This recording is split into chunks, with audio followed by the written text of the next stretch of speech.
welcome to my art YouTube channel. Today I'm going to do a cat's eye study on this pastel mat. I already have a dog's eye study on here, but I forgot to record it. So today I'm going to record my process, how I do my cat eye study with a little bit of fur around the outside. Let's get on with it. I just wanted to give a close-up shot of the dog's eye study that I did, and I did this with pan pastels and pastel pencils on pastel mat.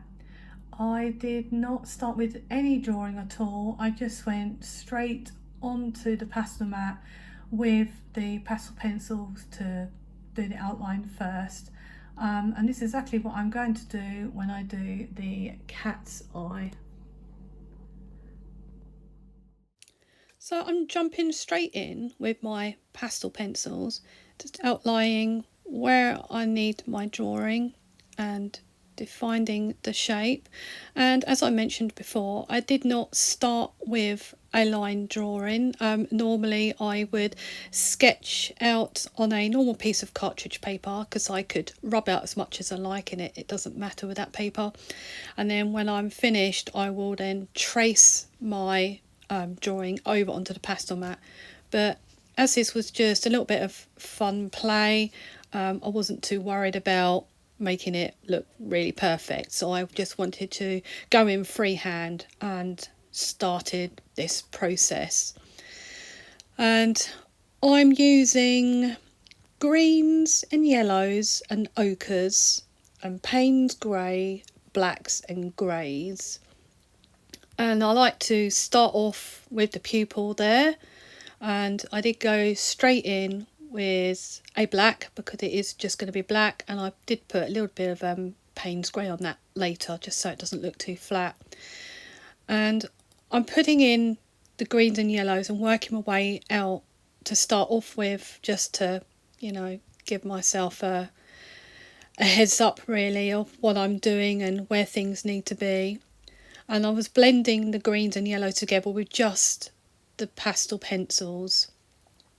And now I'm putting in the upper eyelid to see whereabouts that is, and the inner bottom low eyelid there.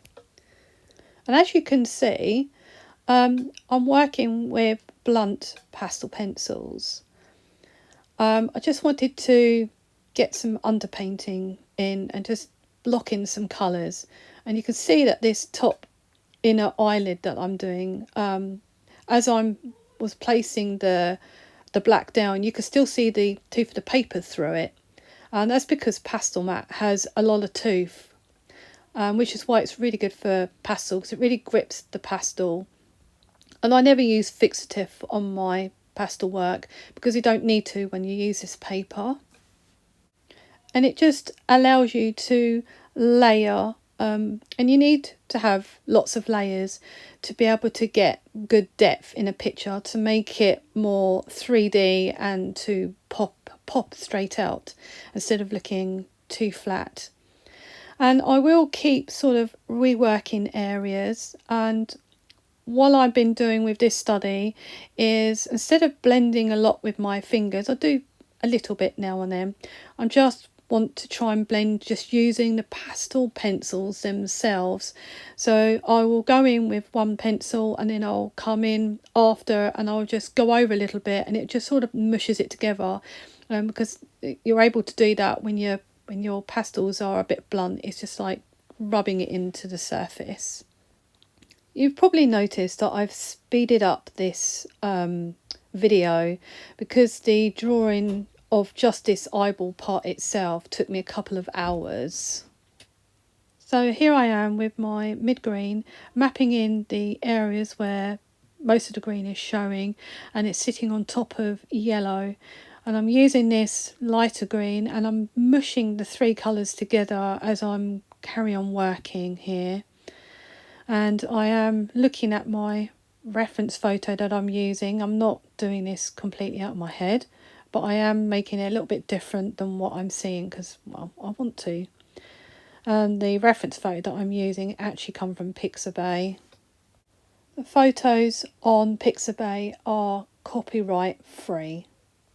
I'm just going around the edge here, and this is where the fur texture starts, just to give me a better idea of the overall picture while I'm still working on the eyeball itself. I'm always going back and forth and all over the place, and always retouching things and changing colours and reworking. It's just how it goes until you get the way you want it to look, and before you know it, it's done. But obviously not yet.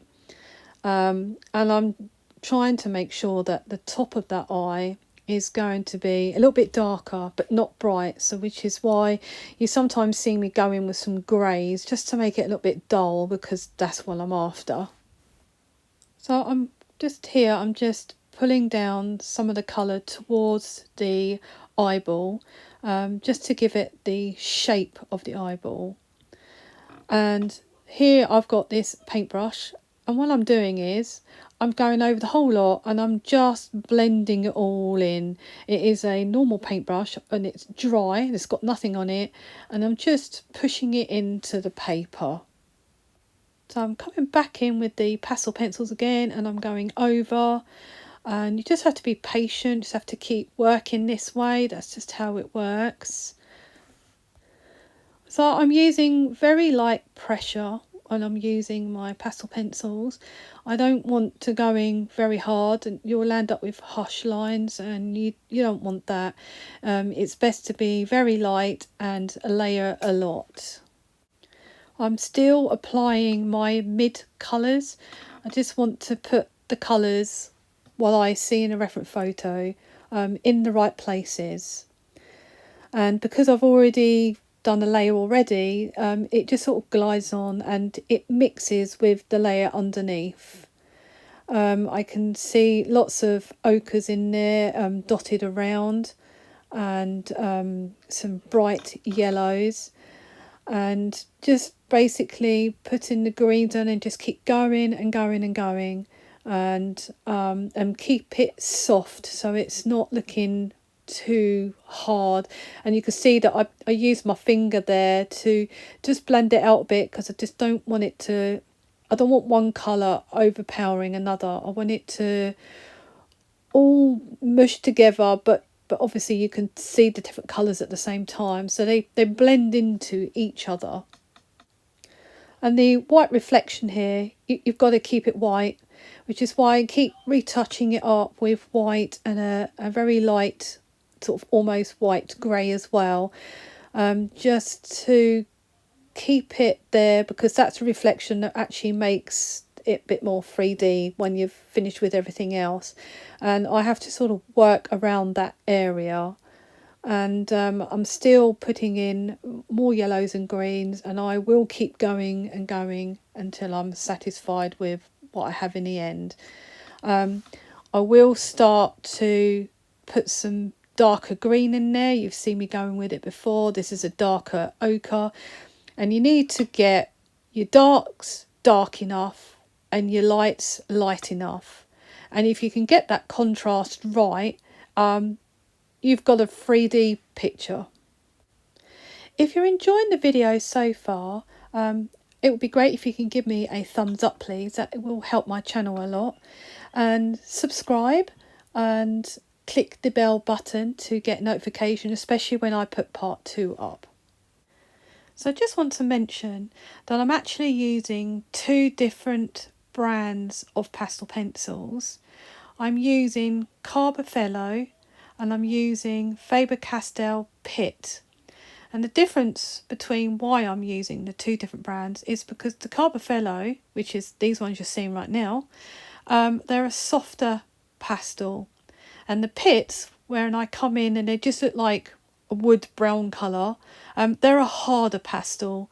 So if I really want to get some harder harsh lines, that's when I'm gonna use those instead of instead of pressing hard. I'm just going to use those instead. So as I'm bringing in more darks and the very light of lights, I do sometimes bring back the midtones just to glaze over some of it, just so it's cohesive and all blended together. I know I keep going on about that, but that's what's happening all the time.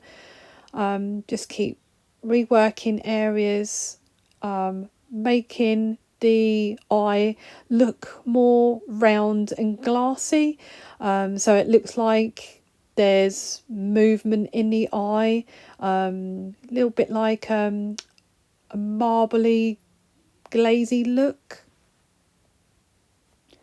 So while I was working on this drawing, I was actually listening to some music in my ears, because there's nothing better than listen to music or a podcast, or an audiobook while you're creating some art. You can just zone out.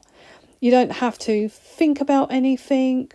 I don't even think about what colours I'm picking up. It's just happening. And it's so relaxing, and you don't realise what time is passing by, but it doesn't matter.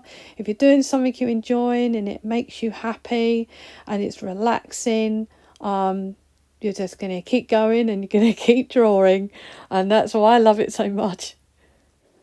So now I'm actually bringing in more and more darks now, and you can see that as I'm pushing those darks through, that you can see some shapes going in, and it's like carving them out really with your colours. And so the eyeball is starting to look more round, and I think that going in with your darks and your very, very lights, this is what you're going to get. And you can see that I'm still using mid-tones. I still need to blend some of that in. I don't want some of those harsh darks sticking out too much, because then that's all you're going to be looking at when you look at the picture. But they definitely need to be there just to carve out those shapes and movements within your picture. So as you keep working and doing the same thing over and over again, it never crosses my mind to say, when do I finish? When do I put the pencils down and say, okay, it's done? But you don't, because you know that there's still things that need doing, and the inputs that you need to put in with your extra lights, and you will just keep going and going, and at some point you know your brain will self-consciously say, okay, it's done. But until then, just keep going, be patient, smile to yourself, because it's all happening. It's turning out to be a piece which is what you wanted in the first place, or it might not be what you wanted in the first place. It might turn out to be even better. And when you're going into this zone, sometimes it does. Sometimes it turns out to be better than what you thought you could do. That's the best part of letting everything go, let it happen, and just keep plodding along. At some point, though, you have to decide, I've got to stop, because you can actually rework something where it was looking great, and then because you've reworked it and overworked it too much, and now it's not looking great. So it's quite difficult, because you say one thing of, oh, when is it enough, let it happen, let it go, and then in the other hand you're like, well, I've got to make the decision to stop at some point, because otherwise I'm going to destroy it. But it's your piece, and you decide when it's finished. So I sort of left that area alone, and I thought, I need to get this bottom eyelid done. I wanted to move on, and just to get a nice little pink area in there. And I really wanted to finish it actually, defining the outline there on the inner side. It does still need to be darker up there, but I will do that another time. I'm not gonna muck about that right now. I was getting to the point where I just wanted to finish because I thought it was looking pretty good for me actually. I thought it looked pretty good.